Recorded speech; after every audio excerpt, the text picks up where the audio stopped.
Y seguimos hablando de la delicada situación de seguridad que se está viviendo en nuestra región y volvemos de Chile hacia Argentina, en parte al caso Loan y en parte también a los grandes desafíos que presenta el crimen organizado para nuestra región.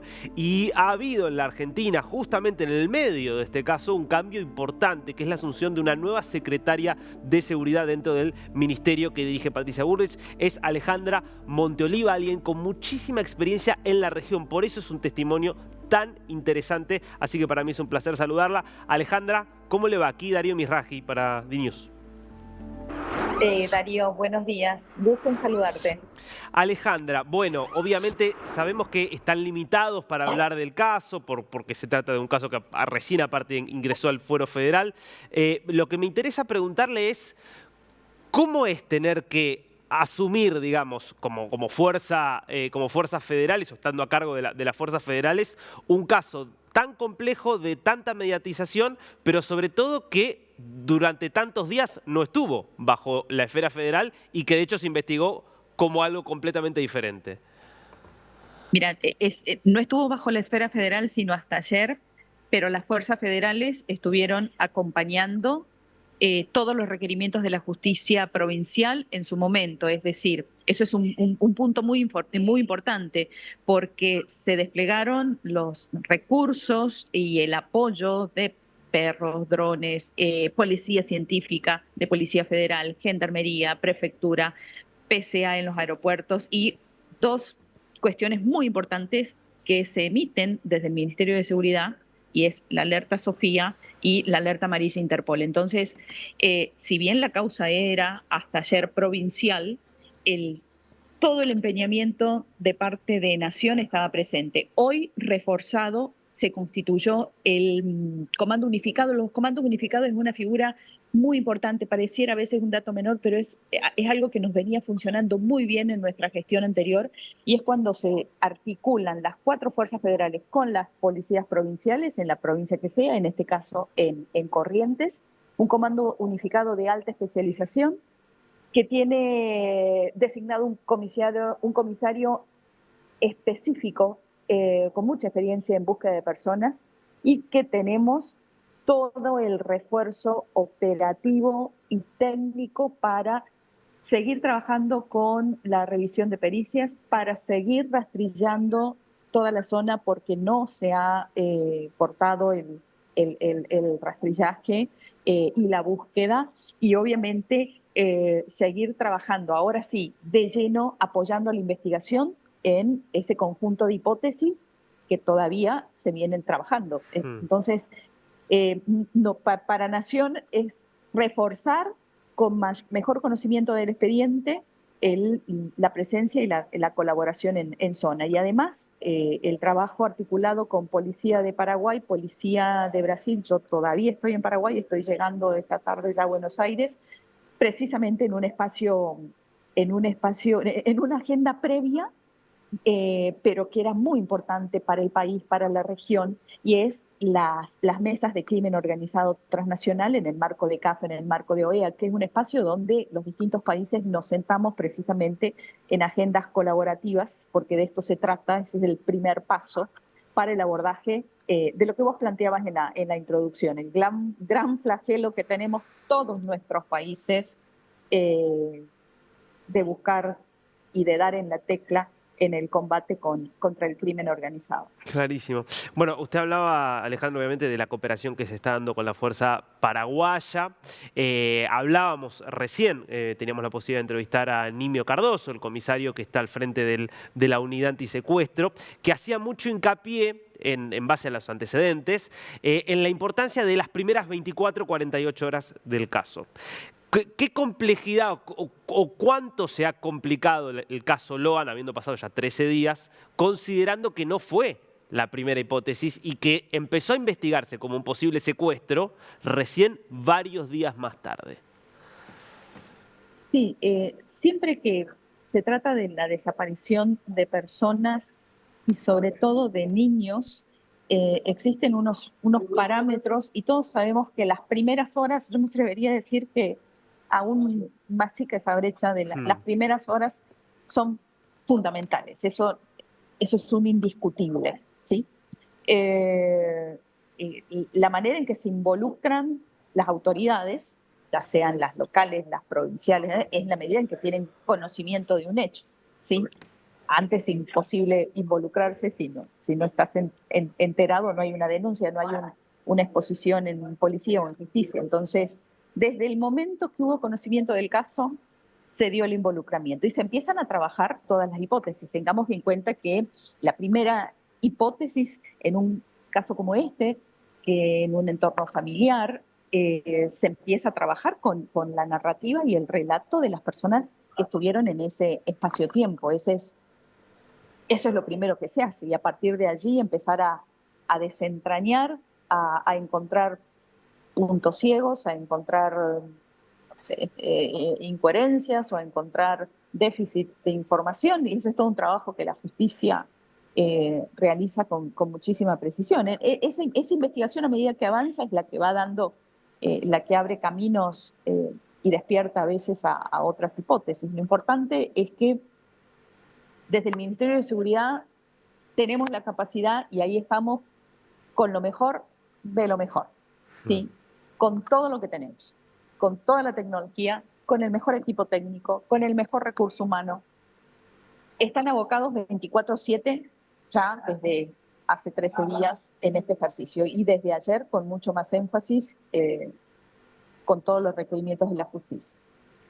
Alejandra, obviamente la hipótesis, o una de las hipótesis con las que se baraja esto, y es la razón por la cual pasa esto al fuero federal, es que pueda ser un caso de trata de personas. Más allá de este caso puntual que está en investigación, ¿cuán desarrolladas están, al menos por el conocimiento que ustedes desde el Ministerio tienen, cuán desarrolladas están hoy las redes de trata en la Argentina y cómo se combaten estas redes? Mira, esa es una pregunta esencial porque si hay un delito en el marco de los delitos que están relacionados a lo que vamos a llamar economías ilegales y a las organizaciones criminales, porque acá hay un punto importante a tener en cuenta, y es que las organizaciones criminales en la región, las de hoy, no son las de hace 10 años, y seguramente, y no tienen las características y mutan permanentemente.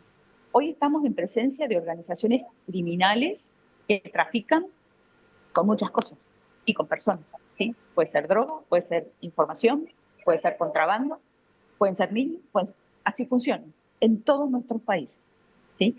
Esa es una realidad muy importante que hay que tener en cuenta.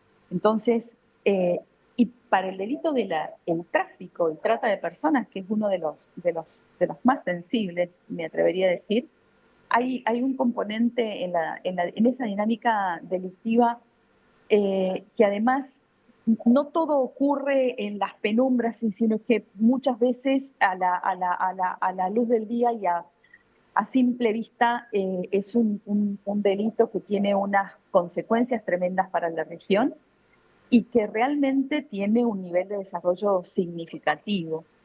Yo siempre me gusta tomar como, hay un reporte que sale cada 2 años, lamentablemente estamos trabajando un marco sobre los datos del último que fue en el 2022, ahora en el segundo semestre de este año es un reporte mundial sobre la dinámica del delito de trata de personas, que es muy importante porque ahí uno puede ver la tendencia, el comportamiento, y yo te podría decir que en la región, en América Latina, actualmente un gran porcentaje, un altísimo porcentaje de las víctimas, el 80% de las víctimas de trata son mujeres y niños en América Latina, ¿sí? Y que en América Latina 1 de cada 3 víctimas es un menor de edad. ¿Sí? Entonces son muchos factores los que confluyen a esta dinámica. Como te digo, es un delito en el marco de un conjunto de delitos vinculados a la criminalidad organizada. ¿Sí? Es decir, las organizaciones criminales han ampliado su portafolio de servicios, digamos, la oferta delictiva que llevan a cabo. Generan y producen este tipo de dinámicas. Y por eso es tan importante el trabajo colaborativo, el tener fronteras blindadas, digo blindadas en el mejor de los sentidos de la palabra, Y es algo que nos pasa a todos los países de la región, ¿no? Entonces, y sobre todo en casos como los nuestros, que tenemos frontera seca, pero también tenemos frontera hídrica, donde tenemos amplia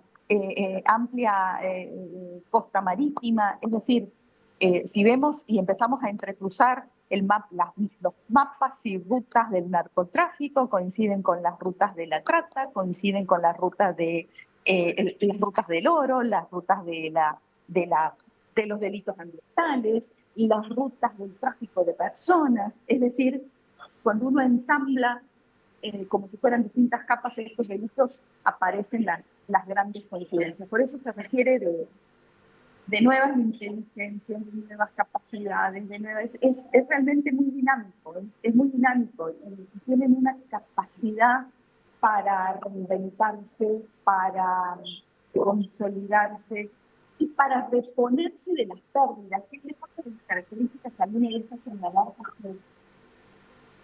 Yo no he visto nada, ningún tipo de organización que se pueda reponer de las pérdidas como se reponen las organizaciones criminales.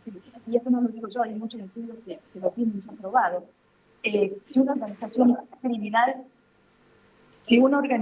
criminal pierde 5 de sus miembros, si una organización criminal, te decía, pierde X números de sus miembros, 5 de sus miembros, ya sea porque cayeron en alguna operación, porque murieron, porque están presos, por lo que fuera, tienen la capacidad para reclutar 20.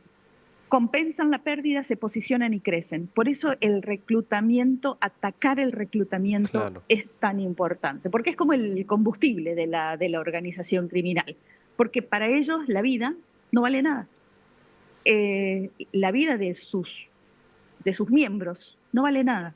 Entonces, ese fenómeno es un detonante, porque es un antes y un después para entender cómo se expanden, cómo crecen. Imagínate una empresa que pierde 5 gerentes, se toma su tiempo en recuperar esos y otra cosa, la curva de aprendizaje ya la tienen hecha, es decir, ingresa material nuevo, gente nueva y ya tienen una curva de aprendizaje significativa.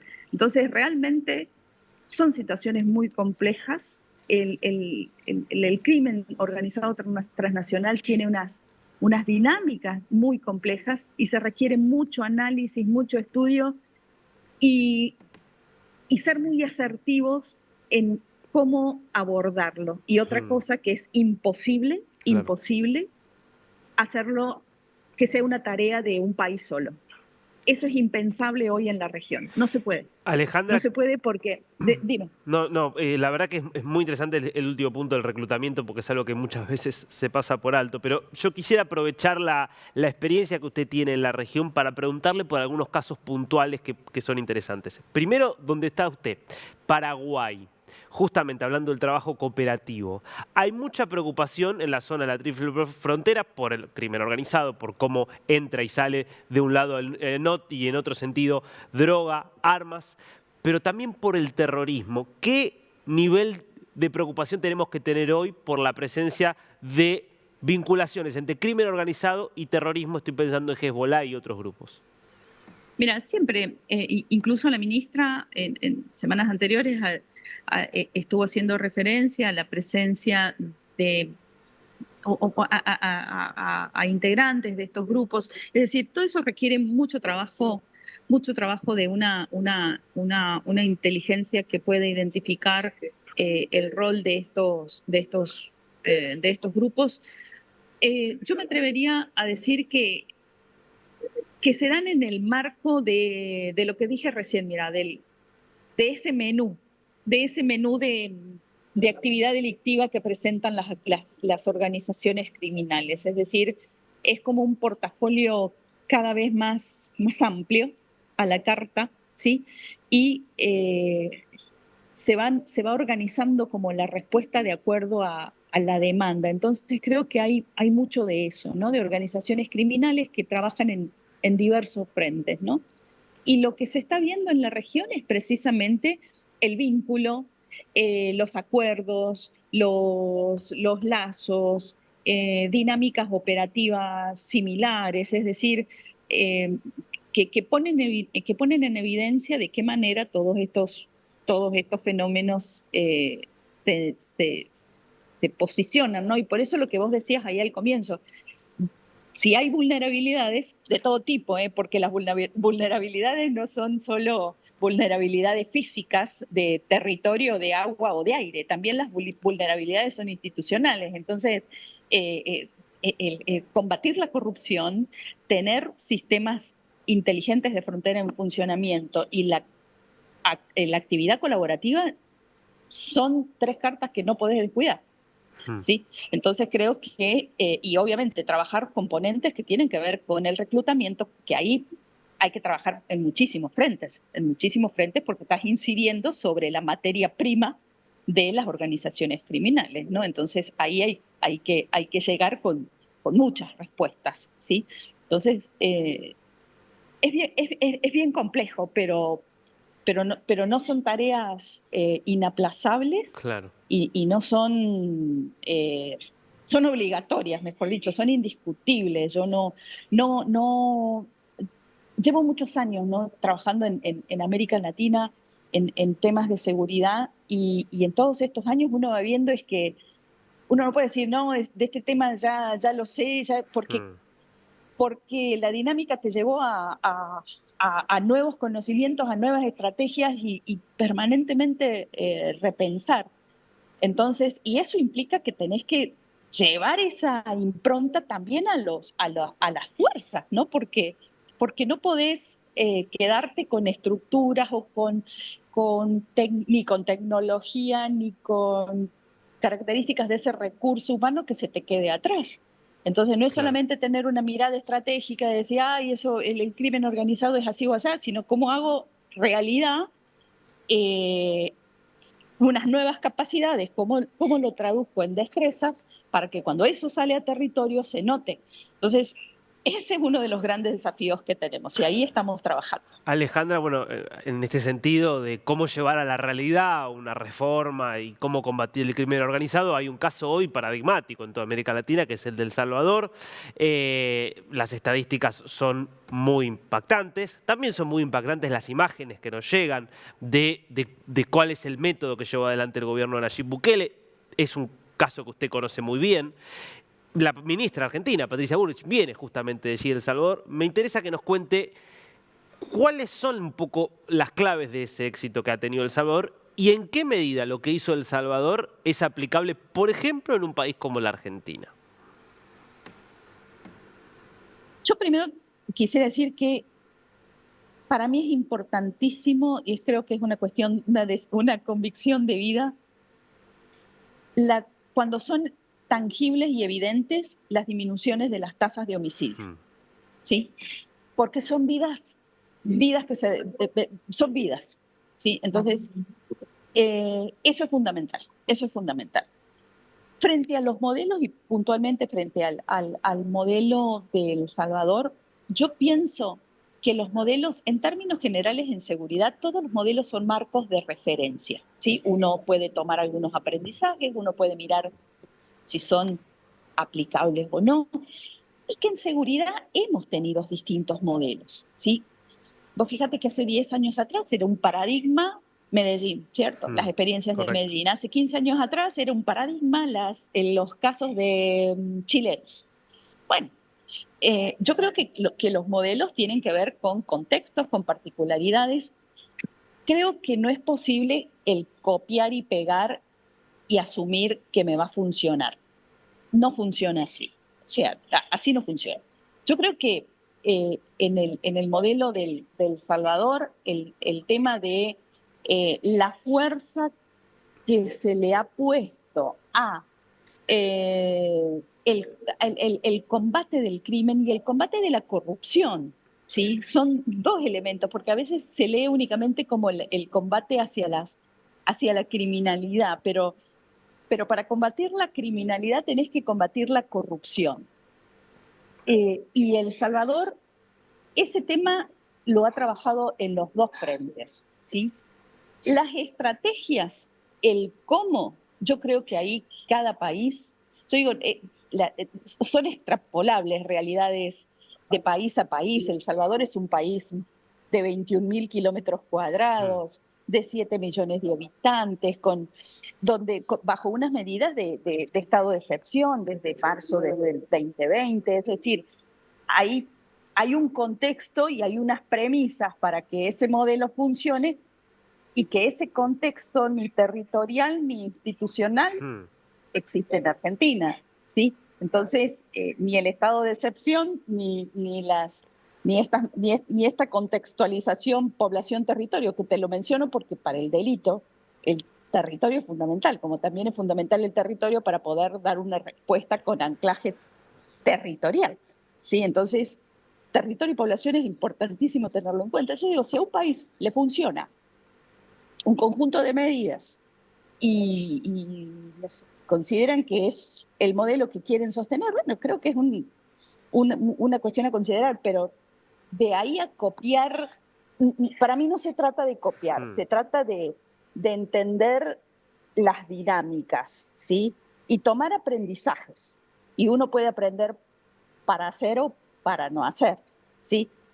Y a la medida en que llevas eso a tu territorio. Yo voy por esa idea, porque creo que hay que mirar, porque incluso para países, fíjate que hay países en América Latina que han sido considerados tradicionalmente tranquilos, que acá no pasa nada, y de repente, pone el caso de Costa Rica, por ejemplo, ¿sí? Un país de Centroamérica considerado entre los países pacíficos, y hoy tienen unos serios problemas. Fíjate, Ecuador concentrado en Guayaquil, fíjate Puerto de San Antonio en Chile. Es decir, ¿cómo se va cambiando el mapa de la criminalidad? ¿Sí? Entonces, creo que esa es la lectura que hay que tener, que lo que pasa por allá también me afecta, ¿sí? Y lo que pasa por acá también afecta por otro lado. Entonces, esa mirada no se puede perder. Yo creo que ahí está la clave para empezar a leer el mapa completo, ¿no? Alejandra, interesantísimo, ¿eh? ¿No? La verdad que nos hemos quedado sin tiempo, me encantaría seguir preguntándole por Colombia, todo su paso por allá y tantas cuestiones. En otra oportunidad, En otra oportunidad. Breve porque nos tenemos que ir, pero última pregunta y no la molesto más. Irán. ¿Cuán fuerte es como preocupación la posibilidad de que Irán, pensando por ejemplo en su presencia en Bolivia y en Venezuela, pueda causar daño en la región? Mira, yo creo que eso todo depende de los análisis de riesgo que se hacen, las evaluaciones de riesgo que permanentemente se vienen realizando en los países en temas de terrorismo, en temas de amenazas. Yo creo que uno nunca puede bajar la guardia, eso lo hemos aprendido y cada vez más, es decir, cada vez más la historia nos muestra que es imposible. Recordemos los hechos de octubre del año pasado, es decir, no se puede bajar la guardia nunca, nunca. Entonces, pero para eso se requiere evidencia, análisis, actitud y análisis prospectivo. Entonces, yo creo en eso, ¿sí? Las amenazas están, hay que valorarlas, no todas tienen la misma intensidad, pero la guardia no se puede bajar nunca. Clarísimo. Alejandra Monteoliva, secretaria de Seguridad de la Nación Argentina, muchísimas gracias por este tiempo para toda Latinoamérica por DNews. Gracias a ustedes.